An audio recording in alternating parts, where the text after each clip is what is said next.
Well, good morning and welcome to Berry Springs Park and Preserve. Who are first-time visitors to Berry Springs? All right, Mark, you got some homework. So I'm going to introduce to you, before I share with you about the Parks Department, is Mark Pettigrew. He is the Park Supervisor for this location, Berry Springs Park and Preserve, and I thought who better than to introduce you to this location and tell you a little bit about it than the one who is responsible to manage it on a day-to-day basis. So Mark, share with us a little bit. Thank you, Russell. So good morning, welcome to Berry Springs Park. So my name is Mark Pettigrew, I'm a Park Supervisor. I've been working with the county for over 16 years now. Berry Springs is a little under 300 acres. We have a 4-acre spring-fed pond, 27 campsites, modern pavilions, and we actually have a 35-acre pecan orchard. And these trees are right around 100 years old right now, so it's pretty unique to see 100-year-old pecan trees. And we take care of all this ourselves, all in-house. Some exciting news, we've had some new construction recently. We had a brand new visitor center that's about to open very, very shortly. We're almost finishing up on that. In that space there's a interpretive exhibits, new office, reception area, and some new public restrooms. Just behind me there's a brand new maintenance facility that we're just getting built. We have a brand new pavilion, it's going to be called the Grove Pavilion, in the middle of the Grove. We have a new trail that's going to be going under the bridge at 152, and we're going to be opening up another 40 acres over there with a nature trail. It's going to be about 3/4 of a mile long. Everything's going to be natural out there. And we also have a new remote restroom near our primitive campgrounds. So I hope you guys all enjoy the park here. Well, actually we also have hike and bike trails, approximately about 5 miles of hike and bike trails, which are multiple loops. So hopefully the weather will stay nice and cool for us for the next couple of hours, and we should be good to go. Thank you so much, Russell. Thank you, Mark. Thanks, Mark. Could I ask a question about the Yes, sir. trail that's going under the road? When do y'all anticipate having that loop open? Any day now. We just got to have the painters come in, do a little bit of painting under the bridge for us to remove some graffiti, and we're ready to rock and roll. We'll have that mowed, put all the signs in, all the posts are in, we're ready to go. So there's been painting under the bridge, ready to go. Thank you. All right, well, again, welcome, and thank you for the opportunity to visit with you a little bit this morning. As Connie said, I had the privilege of working for our Texas State Park system for many years, and I retired from Texas Parks and Wildlife in 2017 and took a whole 10 months off to figure out what I wanted to do next, and landed here in Williamson County almost 6 years ago. So I'm in my 40th year of parks work, so I think I'm going to make a career of it. It's pretty fun stuff most days, right? But we do have some challenges. We'll talk a little bit about some of those challenges. For the most part, we're trying to provide space, outdoor opportunities for folks to come, enjoy, get away from the hustle and bustle of life, maybe decompress a little bit, spend time with family and friends. And that's really our mission, is to provide opportunities like that for you and the citizens of Williamson County. So I thought I'd give you kind of 3 chunks of information. One, just some factoids of our Parks Department. Tell you just a brief little bit of history about our department, and then kind of walk with you through our county park system, the specific parks and trails that we operate and manage. So you have 2 handouts there. The one that is double-sided with a map on the back will give you an example of sort of the county perspective of where our parks and our trails are located. And then on the flip side of that is just a brief little description of each of those locations. Of course, our website has all this information and more, so we would certainly want to point you to that. And then we do have some social media that we operate on a pretty regular basis. So we operate 7 parks, 2 linear trails, and about 16 preserves across the county. Altogether, we have about 50 miles of hike and bike trails and some equestrian trails as well. We operate about 4,800 acres. That's a combination between the parks and the preserves. Our parks are facilities like this that are open to the general population, to the public. Our preserves are typically more behind fence and gate, because we're protecting those places for endangered species and other reasons that might be specific as to why we acquired that property. We don't have the ability to count visitors on a regular basis at all of our locations because, for example, some of our trails have so many entrance and exits points, there's just no way to really count heads. But at locations like here at Berry Springs, where it's a one in, one out, we have a car counter. And so we have multiple parks that have this situation, so we count cars. And then we approximate about how many people might be in a vehicle at any given time. So this is just a real general number, but on average, a 3-year average, we have about 500,000 visitors that visit our county parks and trails. We believe that that number is higher. We just can't prove it short of doing some on-site surveys. So a lot of people that come in and out of our county parks and trail system. We have 40 positions in our department, and that's scattered across the county. And I'll talk about those different locations here in a little bit. We also generate about 8,500 hours, this is an average, of volunteer support for our park system on an annual basis. And 8,500 volunteer hours equates to about having 4 more full-time employees. So if you're a volunteer in the community, don't underestimate the impact that you have on whatever organization you're supporting. We could not do it without our volunteers, and they do a lot of things from helping us with general maintenance to being stewards on our trails and being advocates for what we do and helping visitors understand what they can do and maybe what they should not be doing. We also have a park host program at one of our parks where you can come in and stay in your RV on site. We provide you utilities and you give us back some volunteer support to that particular location. So volunteers are important, and we thank our volunteers immensely.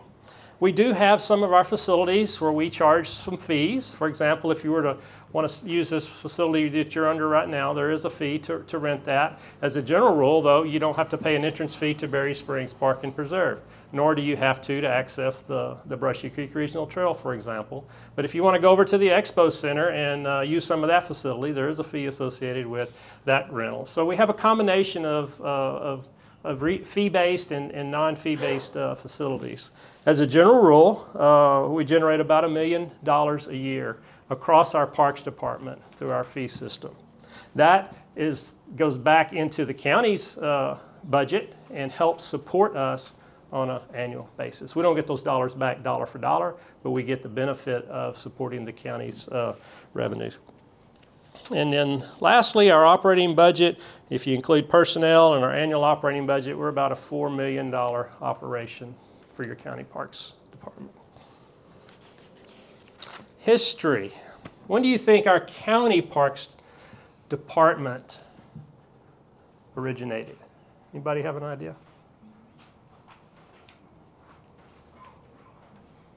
I've been learning a lot over the last few weeks, so probably got a lot of dates in mind, huh? No idea. All right. 1987, the 70th legislature approved Senate Bill 52. And what Senate Bill 52 did was authorize the legislature to transfer about 50 acres of land that the state had, TxDOT, to Texas Parks and Wildlife. That 50 acres is located in Cedar Park, which today that location is operated as Twin Lakes Park. So that's when that authorization for parkland began for Williamson County. The actual county park itself wasn't really birthed until 1994 when the county and the YMCA entered into, actually 1996, when the county and YMCA entered into a partnership agreement. And what the YMCA does for us is they help operate Twin Lakes Park for us. And then it was in 1999 that a vision was birthed for a regional trail system. And I'll talk a little bit more about our trail system. In 2001, the first county parks master plan was completed. And then in 2003, just a little over 20 years ago, the County Commissioners Court approved and authorized the formation of the county park system. So we're relatively young in terms of a department here in the county. But it's interesting to kind of understand that history a little bit and how we began.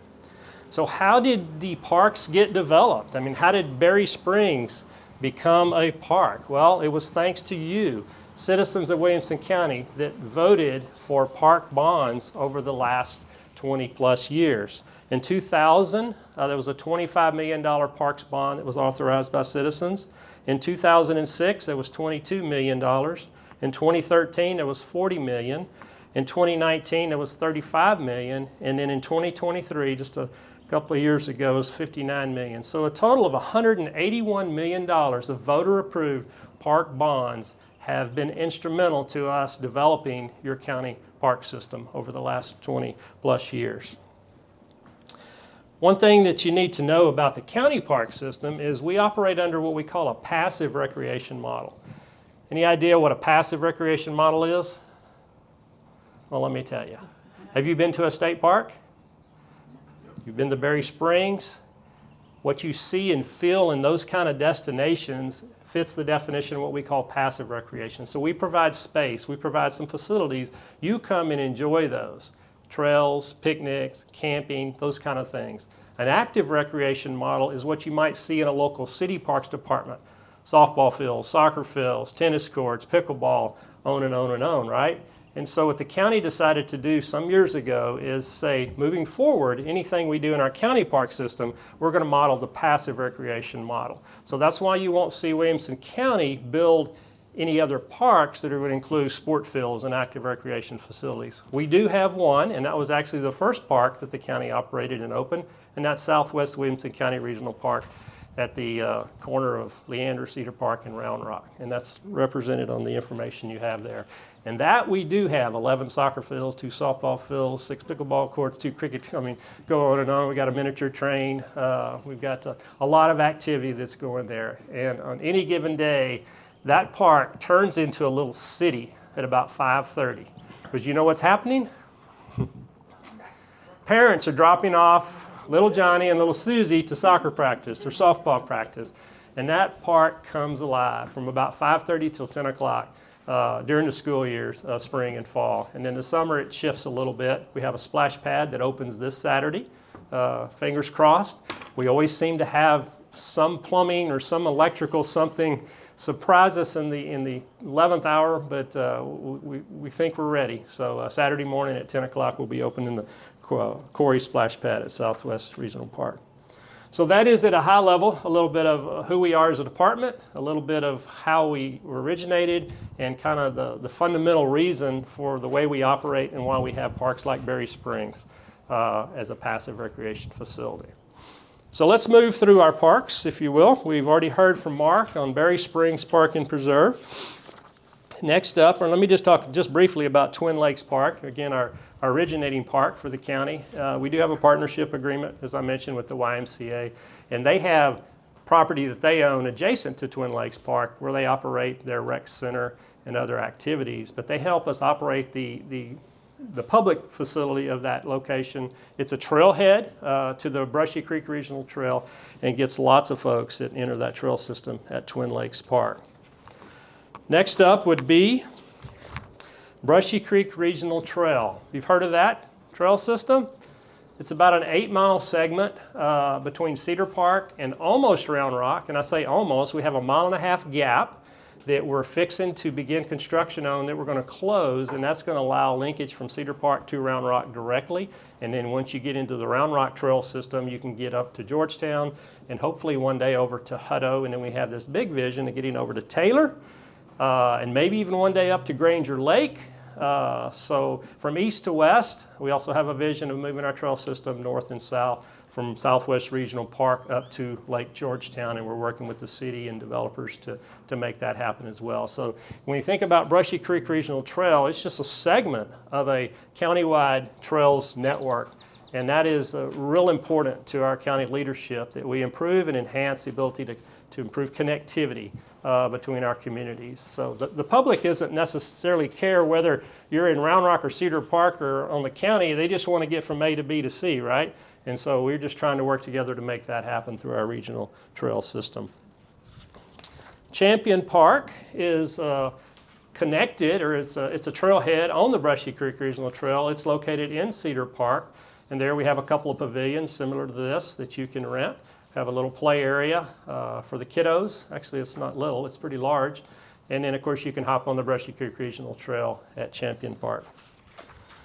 River Ranch County Park is our new prized possession. It opened to the public this July, will be 2 years. It's about a 1,400-acre park between Liberty Hill and Leander, just off of Baghdad Road, or County Road 279. That facility really models a state park because of its large acreage. We have overnight camping, we have pavilions you can rent, and other facilities that are typical of a state park. We have 20 miles of trail at River Ranch County Park, including equestrian use.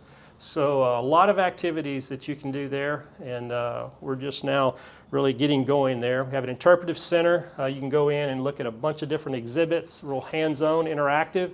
It's really engaging for the youngsters as well as those that are not young anymore. I don't know how to say that, myself included. Talked to you a little bit already about Southwest Williamson County Regional Park. It's about 800-acre park between Leander, Cedar Park, and Round Rock. I mentioned we have a lot of active recreation facilities going there, but we also have a trail system, and we have some picnic areas and the opportunity to rent space like this. So it's a real popular park for other reasons than just ball fields, but that is, I would say, one of the main attractions there. We did, everybody's heard of pickleball, right? So we have tennis courts. Our tennis facility is operated under a lease concession with Ripner Tennis, and so they're responsible for providing management of the 8 tennis courts. So we're getting, as pickleball craze was starting to get traction, right? We were getting lots of inquiries about pickleball. And so I approached our tennis professional and I says, hey, would you be interested in restriping some of the courts and maybe making some dual use? Before I could finish, she said, no, that ain't happening. He said, no. She says, you got to understand that it's 2 different user groups and they really need their own space. So we looked a little bit further into our park and we had 6 lighted basketball courts. And we noticed, you know what, they're underutilized. So we found a sweet spot there, and we took 3 of those basketball courts and we converted them to 6 pickleball courts without really impacting the basketball, not having to get in the way of the tennis, and now we provided a facility for pickleball that we opened a year ago in April. And if y'all show up over there between 7:30 and about 10 in the morning or 5:30 till 9, it is shoulder to shoulder with pickleball players. And I'm learning about that sport. Anybody play pickleball? All right, we got a couple.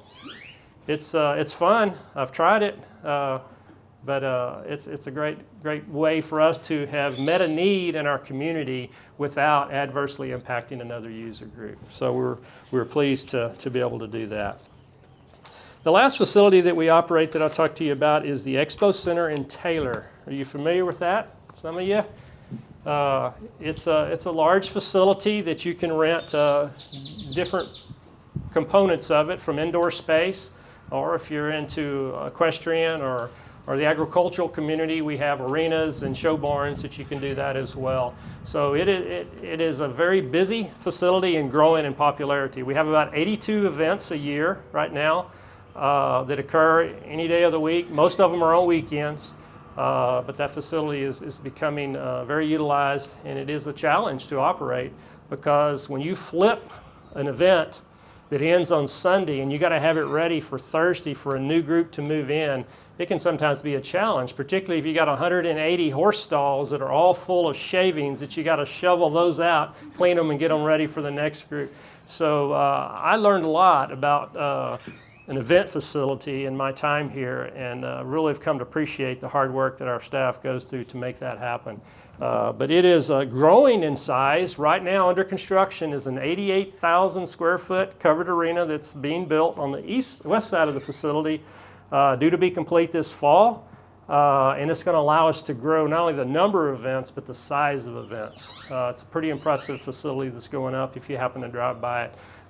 So our manager was reminding me that his arrival time to start grooming the arena at 4:30 or 5 in the morning may have to move up to 2:30 or 3, and it's like, yeah, I get it. But we have some staff that are really professionally trained when it comes to footing. Footing is what they refer to the dirt, if you will, in the arenas, and that needs to be prepared and maintained for different types of uses. That was another thing I learned in coming to the county park system. And so our staff goes to some pretty intensive training, and they learn how to do that, having the right dirt mixture. I don't think you call it dirt really, but I do. But there's a combination there that makes that happen.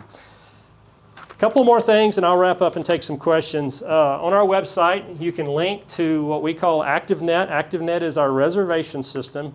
You can, if you want to make reservations for like this facility, you can call our headquarters or you can go online, get an account and do that, most of that online.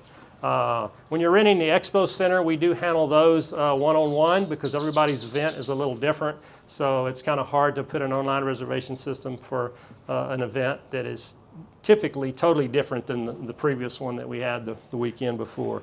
But ActiveNet is our online reservation system. And then lastly, you have a flyer there called the Williamson County Parks Pass. It just tells you a little bit about the Parks Pass. It's $50 for 1 year. And you get different benefits depending on what you typically want to do as a park user. If you're a frequent camper, you may want to get one because you get discounts on overnight camping. You get discounts on renting a pavilion. Just different benefits. If you're a disc golfer, you can play for 1 year free with a Parks Pass. So just wanted to tell you a little bit about that. You can purchase that online, but you do have to come into our headquarters or one of our locations to get the physical card. It's a real easy process. And then lastly, the Williamson County Conservation Foundation is a nonprofit 501c3 for the county. Its mission is multifaceted, but one of the big things that the county foundation does is it helps manage the regional conservation habitat plan, and that plan is responsible for ensuring that we don't impact endangered species and other things like that when it comes to development, either county development or outside development. So that organization is very instrumental in helping those kind of projects get through the maze, if you will, when there's sensitive habitat involved. And so they're housed in our department, but they are their own entity. So that, in a nutshell, is kind of a summary and highlight of our county park system, and I'll entertain some questions. Yes, ma'am. Can you repeat the name of that, the 501c3? Williamson County Conservation Foundation, WCCF. And Josh Renner is the program manager for that. He offices right next door to me. Yes, ma'am. Picture in yesterday's Sun, does this involve Wilco or is it the city? It's, yes, both. And I'll tell you what she's talking about is back to the 2023 Parks Bond Initiative. One of the projects that was part of that $59 million was about, I'm just going to say $3 million, I don't remember the exact number, of a contribution that the county is making to a future Georgetown Trail project. And that trail project is visioned to connect this park, Berry Springs, to a future city park. I think they call it West Side Park. I forget the mileage, 3 to 4 to 5 miles, somewhere in there. They're in the process of trying to determine the best alignment. I know that article speaks to 2 alignments, but I think they're still exploring that. So it's a partnership project in funding, but the city of Georgetown will be the operator of it. Yes, ma'am. So, a long time ago in Leander, I had heard that the Brushy Creek Regional Trail at some point is going to connect all the way from Leander all the way down. Is that true? Is there big sections that need to be done for that to be a reality? All the way down to where? Like from Leander over to Twin Lakes down into Round Rock and that way. That's still the vision, but because different jurisdictions have different segments, it's going to be dependent on those jurisdictions to acquiring the funding and actually build those segments. But that's definitely the vision of this regional connectivity. Do you know how close we are to that? I do not no, I don't, because I don't know who all the players are. I would assume most of the players in that area are going to be either Cedar Park or Leander. But each of those communities should have a trails master plan on their parks webpage that you could go to. And if nothing else, give me your contact information and I'll connect you with the right people that could tell you that. Yes, sir. How long can someone stay at a campsite? Is it like with the state, 14 days or something Yeah, like that? it's a 14-day stay limit, and then we ask you to go out for a while and then come back. Now, if we don't have a demand for it, we will work with you. It's kind of situational, but as a rule, it's 14-day stay limit. It's because certain times of the year, I mean, we don't have the visitation, right? Yes, sir. Is the Expo Center revenue generating? It is revenue generating. It's not, Break even? yeah. I'll be careful how I answer that. It's costly to operate, I will tell you that. Yeah. Right now, I would say we generate a little over $300,000 a year in revenue in those 82 events. Yes, ma'am. You mentioned the volunteer hours. Is there someplace on the website where you sign up and just kind of, you have a free Saturday, or you sign up for? Both. If you're particularly interested in a location, then you can work directly with that location, or you can follow just volunteer projects that we have at various locations. We do have a Trails Workday coming up on the first Saturday in June. That is National Trails Day. And so our trail stewards, we have 2 trail stewards that help us maintain and manage the trail systems, and they're conducting a volunteer work day on June 7th. So, but go to our website, and that should link you up with us.